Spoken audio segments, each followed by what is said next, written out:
Juventus platform first. Hi, Pierre. So I would like to ask you, after a few days back on the pitch, so how much are you determined and willing to start again with a positive cycle after that match? Good evening. Well, when there is a new competition, of course, you are very eager to do your best.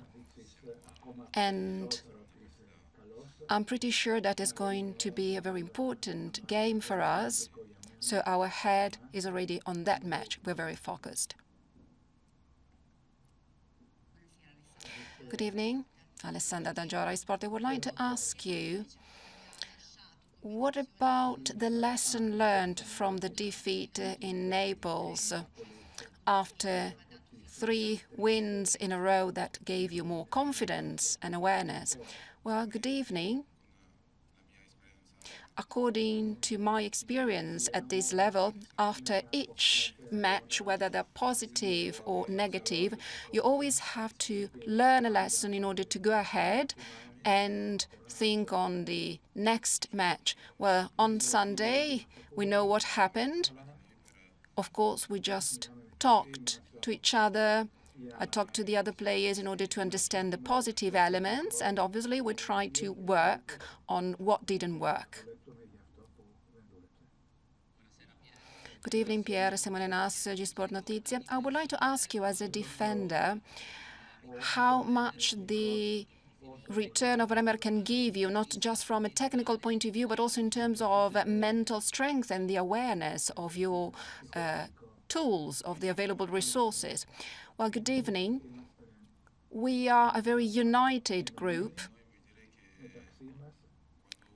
And when some football players are injured, of course, it's difficult for every one of us when this happens. And of course, having one football player coming back and joining the team again is very good, because that gives us a different energy, great joy. So obviously, we're very happy. And moreover, we know that he's got great experience. And so I'm pretty sure that he will help us a lot. Hi, Pierre.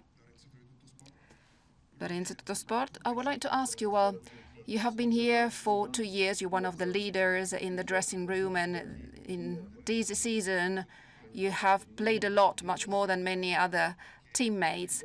So now that you have been breathing the Juventus atmosphere, don't you think that you've been going through the same situation over and over again? So a team that at the beginning seems to have some good results, and then when there is a match where you shouldn't be making any mistakes, you actually live again the same experience. So don't you think that you are living again the same experience of the previous season? Well, to be honest, no. My answer is no, because according to my experience as a football player, I've been fortunate to play for very big clubs with a great history. And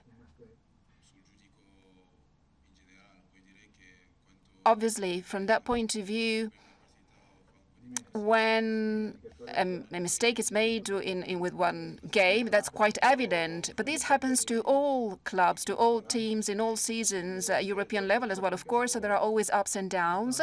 And of course, we need to do more in order to improve, to reach an even higher level. But it's true that at Juventus, maybe the seasons are a bit longer compared to other clubs, but it's not always the same thing as you pointed out. No, I don't think it's like that.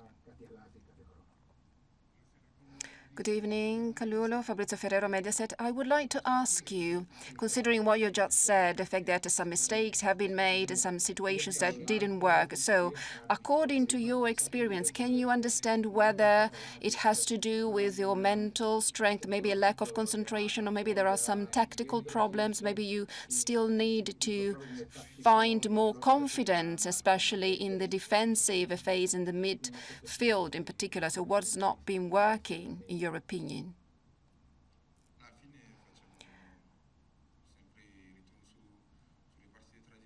Well, we always talk about the matches we have played, but at personal level, I can tell you that we are at a level where there are lots of details that make the difference, especially for the way you interpret and understand matches, and also considering what people can see from the outside. And so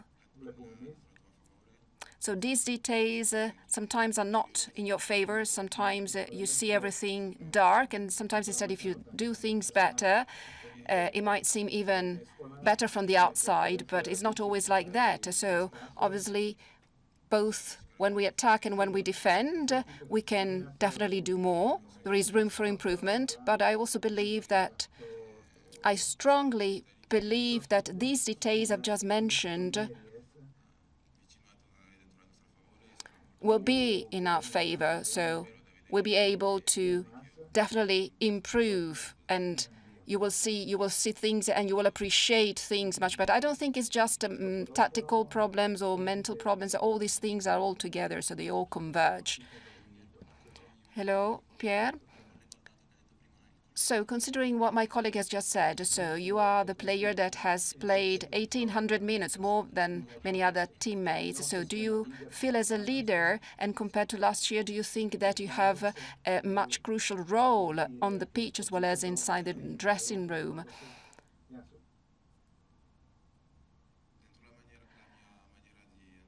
Well, as to the way I see and interpret the matches, I always try to do my best and also to be an example for the others, because I think that you can give an example to everyone when you are on the pitch, obviously. So it's very important to do your best and also to be very helpful.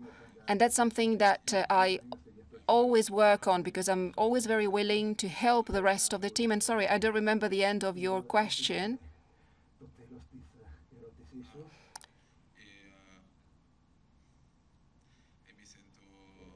And personally, well, I feel as a leader in the sense that obviously when you play a lot, you really feel the matches that the other people believe in you, they trust you. So obviously you try to play this role in a very natural way. Good evening, Pierre. Guglielmo Bucchieri, Gazzetta dello Sport. So considering your thought, your reflection, that said that the seasons at Juventus seem to be longer. So when things don't really, when something goes wrong, it seems that your shirt, your jersey is particularly heavy. So is that something, is this kind of criticism something that you don't really appreciate? Well, personally, I don't really listen to what you say.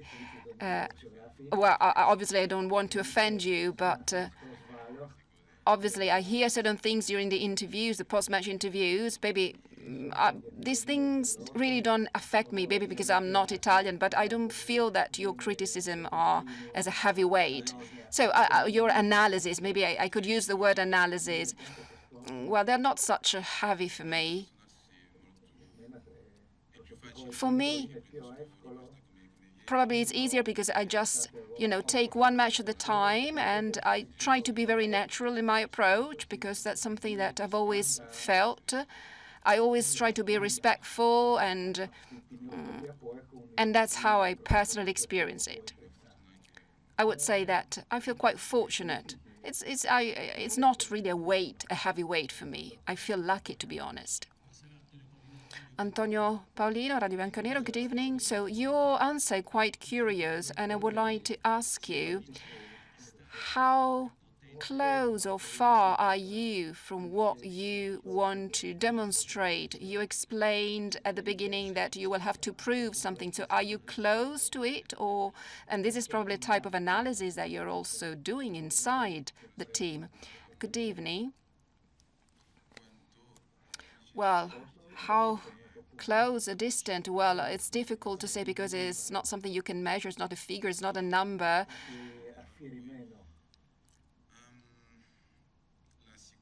Well, we know that we are not there yet. Also, when we talk to each other, we realize that obviously there are certain things that there is a certain potential that needs to be reached, and also we need to guarantee better continuity in the way we approach every single match. So probably, yes, we should be more united as far as this is concerned. It's difficult to answer this question, but every week we obviously work in order to fill these gaps, because we need to be able to reach these levels, of course. I don't see any other questions. Thank you, Pierre. And now the questions for Mr. Spalletti. Let's start again with the Juventus platform. Good evening. I would like to ask you, what kind of match would you like to see tomorrow, and so how the team should be playing tomorrow, and what about the challenges that you see tomorrow?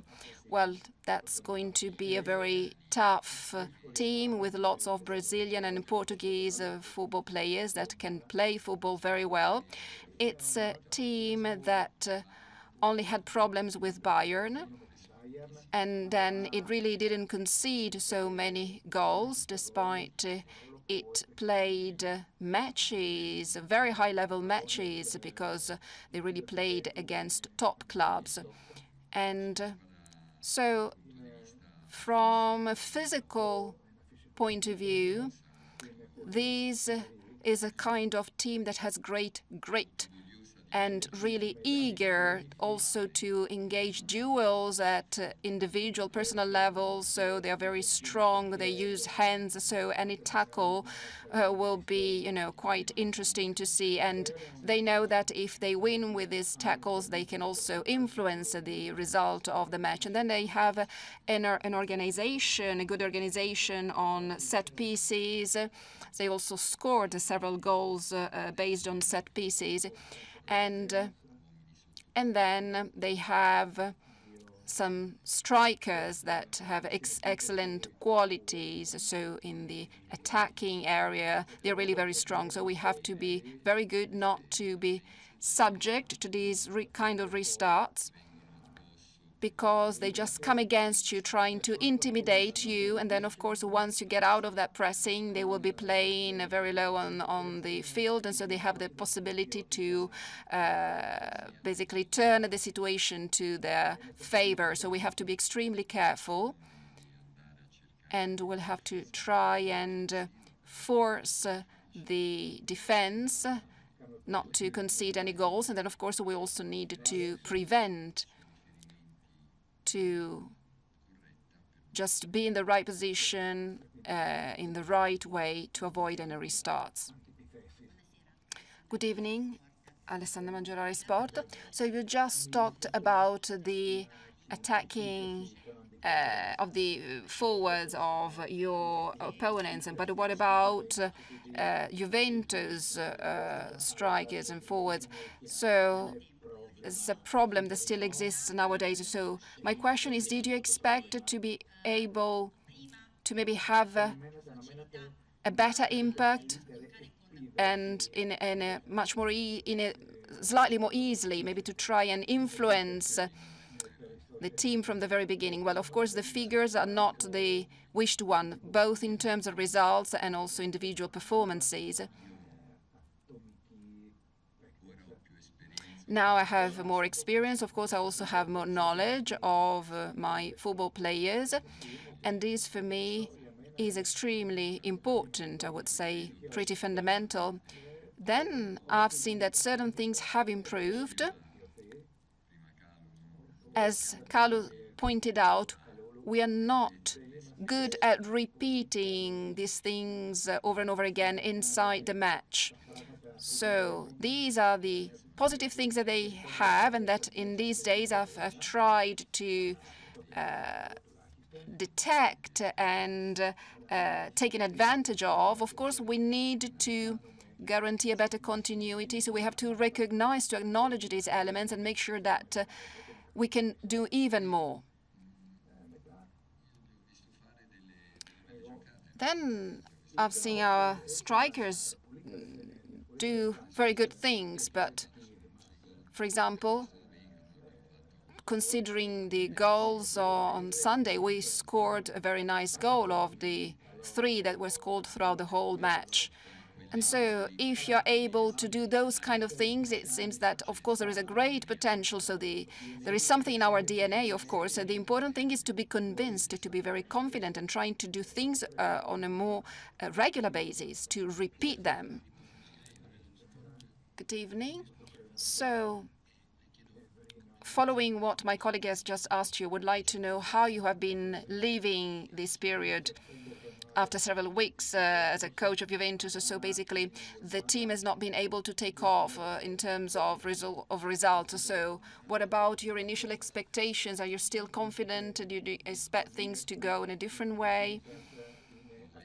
Well, basically, I have exactly the same intentions and the same certainties and that I had when I accepted to become Juventus coach.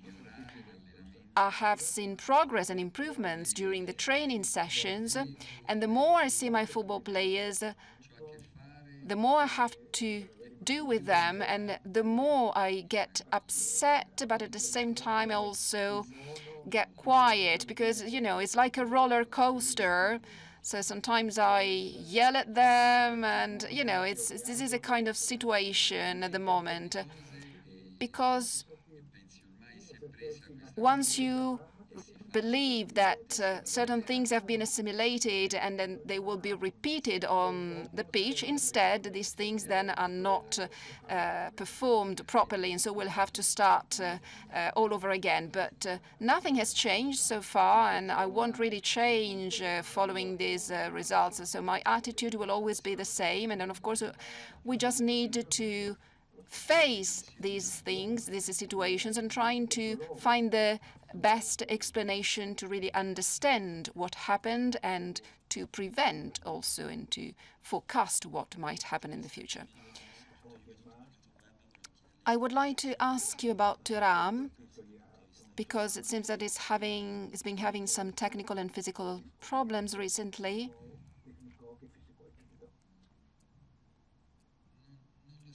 Well, I don't know. So your question is because you want to know whether he's going to play tomorrow or not? Well, Thuram, for me, is a very strong player, is a top player that played a great match on Sunday. So obviously, we need his mental as well as the physical strength. So it could even improve, you know, his rushes with as well as without the ball, because that's something that can create important spaces on the pitch for the rest of the team. So he's a top player indeed. So for me, Thuram is really a great player that I like, I appreciate a lot. Then, of course, in some moments during the match, there might be some, you know, setbacks, some positive and negative moments, but I think that he played a good match, in my opinion. Good evening, Marisa Ferrero, Mediaset. I would like to ask you, as we watched the training session, we saw Bremer and Rugani. What about their recovery? So do you think that tomorrow they will be called up, or maybe they will be playing against Bologna and Roma? So I think that will be also important to make some changes to the defense with a 4-player defense. Yes, your analysis is really correct. So obviously I'm waiting for them, so they will be called up, but tomorrow they will be sitting on the bench. I don't know whether they will be playing the match or not, because basically they just had, you know, 10 minutes the day before yesterday during the training session. I'm talking about Bremer. And Rugani, well, he had a long period off, but we'll have to see how they can basically come back, and of course they're going to train with the rest of the team, and then maybe they will be playing for 10-15 minutes if the team need them, and then of course they will be able to play longer in the future. But exactly as you said, your analysis was absolutely correct. Good evening, Fabio Riva, La Stampa. So it seems that lately you also wanted to provoke some players also to make sure that they could take out the best. Who are you talking about? You mentioned Yildiz and also the choice of playing without any strikers, maybe also to, provoke them and make sure that they can be defiant and daring enough if they really want to play. So I don't know whether my analysis is right or wrong. And have you seen any progress from this point of view? Especially, I mean, those players that you really try to encourage a lot. Well, starting with Yildiz, maybe you didn't really understand what I said, so thank you for giving me the opportunity to maybe better explain. Because what I meant on that occasion is that I'm pretty convinced that there is really a great potential in Yildiz. There's something that it still has to be seen and that you haven't seen yet. And so my intention is this one. Even if he's making any possible effort and he's been growing, he basically grows match after match, but there is great room for improvement. And so really an incredible room for improvement as to the vision I have of Yildiz. So basically these are the same things, and I think I'm not offending anyone, that I also told Kvara as soon as I met him. And he can also become a top player, an extremely crucial player.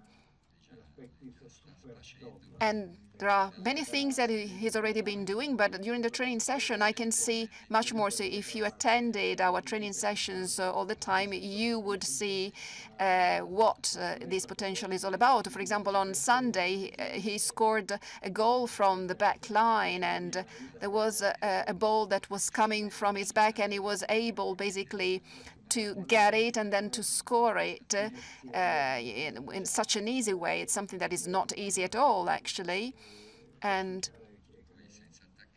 well, no strikers, you said?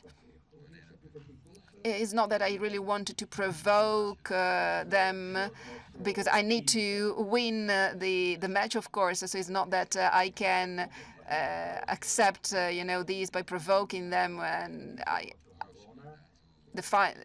need to win the match, and I decided to field those players because I thought that would be the right system. Then what I already said during the press conference, that I didn't really get the result I was looking for, and obviously I have responsibilities for this decision.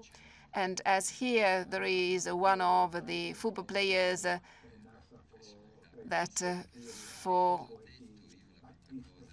that can maybe tell you. So what did I tell you during the analysis of the match? What did I tell the whole group? Well, you started the briefing by saying that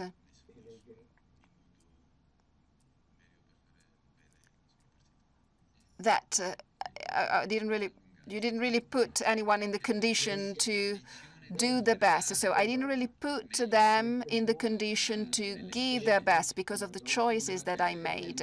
This is exactly what I told them. So I use these words. So my choices actually damaged you because I thought that that would be a very aggressive match, because I saw the matches and I expected them to be very aggressive, and especially the midfielders, I expected them to do something different.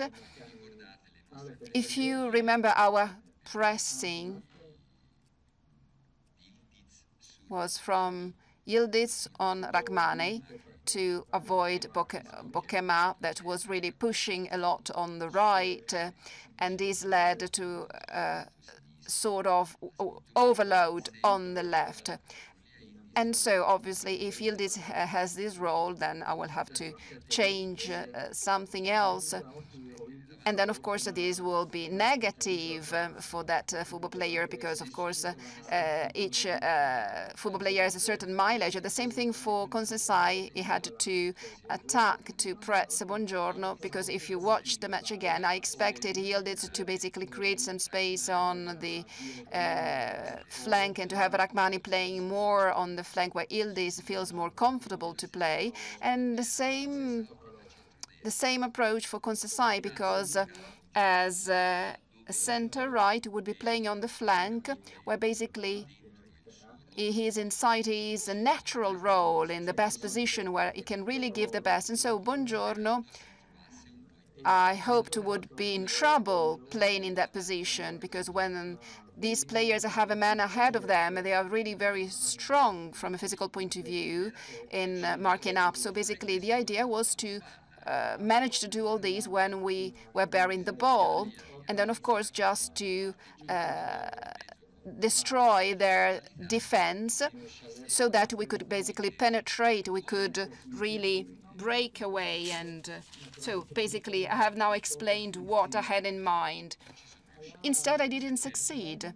So we just lost lots of balls. I read the stats.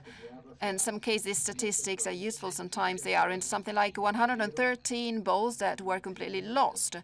And basically, the opponent were able to control the ball much better than now. But at the beginning, that's what I told Conceição.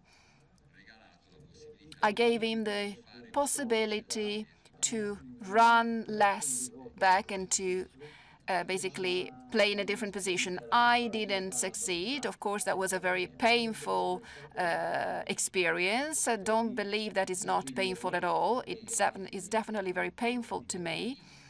And as I was supposed to predict that these would not happen, and so that's why I actually put them in trouble. I damaged my players this way, because when we started playing in the second half, we could see a completely different energy and a different aggressiveness and a different balance.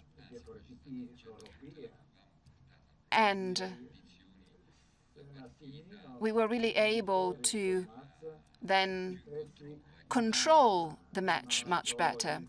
But then we conceded the goals, and obviously the end was much more difficult. Good evening. Renzo Tuttosport. I would like to ask you about this roller coaster that you mentioned before. So what does it depend on? Is probably because the team is very young, but when you arrived, you also had lots of commitments. So now that you know the team better, you know their limits and potentials. So what about the next lineup, 4-3-3, or is this the kind of module that you want to use from now until the end of the season? Well, of course, I know the team a bit more, even if when I arrived, you know, all the matches are so close to each other that having the possibility to have all the football players to have training sessions where all the 22 players have the possibility to practice by running and use their aggressiveness during the training session is very, very difficult, because obviously I don't always have the possibility to train with all the football players. That's something very hard to obtain. So having these training sessions with all of them, especially being able to train them to have this type of aggressiveness, is something that is impossible. But still, I have, you know, lots of young players that have been doing very well. So I have lots of players coming from the youth sector. So 4-3-3, we need to get used to the fact that football is no longer based on these systems, on these numbers, because in just few moments you can actually recognize yourself in these numbers. Maybe at the beginning, but then basically all the teams are very aggressive and they run a lot. As I said, there is this type of aggressiveness. There is a continuous rotation, as also a continuous change and transformation of these systems. And the players very often do not take part in all the actions. And that's something that, of course, make a difference. And then, for example, having a right-footed player will allow me to achieve certain things and not to have Lloyd playing very often outside his area on the right. And that's something that has to be taken into account. And certainly we'll try to gain more and more experience, if that's what you meant with 4-3-3 or other type of lineups. One last question. Gamba La Repubblica. So I would like to know if you think that maybe this team might lose confidence and enthusiasm quite easily, and so maybe they find it harder to react to difficult situations also inside the same match, not only from one match to another. And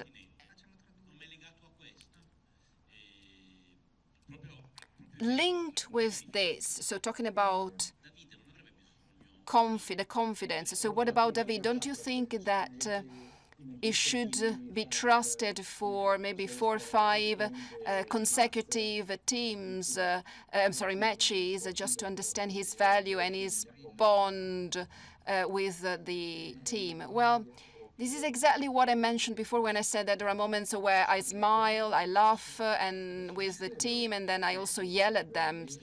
I don't know why they lose their confidence, because they sometimes change their condition, their approach, and sometimes they make improvements and sometimes they don't. Sometimes you believe that they have assimilated what they learned, and instead they are not able then to repeat it, to replicate it. That's what I told you. So basically I warned my football players that somehow I will have to oblige them to do certain things. And I will have also to, adopt different approaches, and in order to get the results I'm looking for. Well, David, how many matches? Well, I would also need, 5 matches to get to Real Madrid and Barcelona, and to show what kind of coach I am.